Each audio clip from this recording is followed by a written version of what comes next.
You said yesterday you want NATO to do more. Could you be a little more, provide a I little did. more I detail spoke- on what you wanted? Right. I And have you spoke gotten to- any indication from them that they Yeah, want I to do spoke to more? him yesterday. I spoke to Secretary-General yesterday, and we had a great conversation. He was very, I think he was actually excited by it. And I actually had a name, NATO, right? And then you have ME, Middle East. You'll call it NATOME.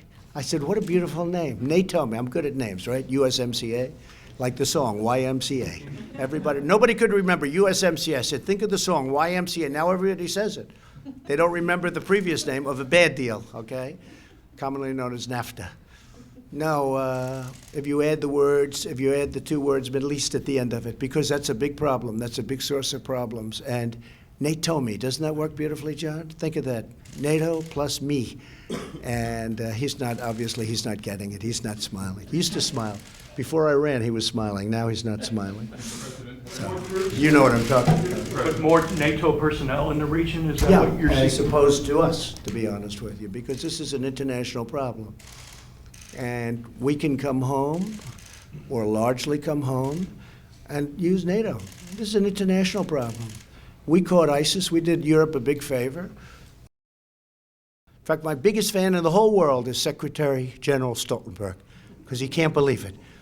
And now he just announced $530 billion we've gotten under my watch. And so we're in great shape with that whole situation. And I think NATO should be helping us now with the Middle East. Having an international flavor there is good. Plus, you had a deal signed with many of these countries that are in NATO. So, you know, the economic deal with Iran.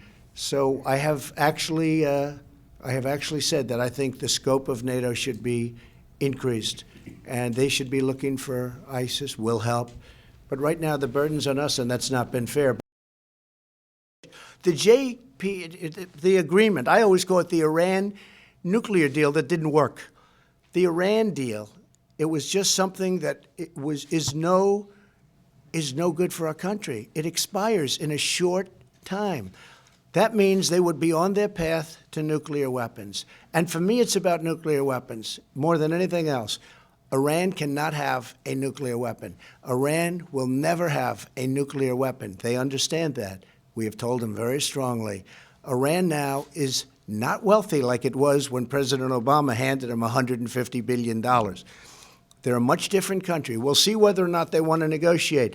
Maybe they want to wait till after the election and negotiate with a weak Democrat, somebody like a Biden or a Pocahontas or Buttigieg or one of these characters. Okay, maybe they want to wait.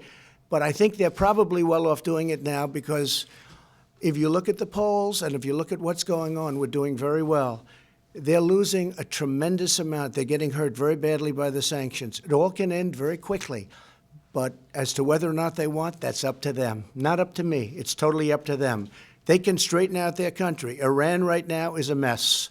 They can straighten out the economics of their country very, very quickly. Let's see whether or not they negotiate.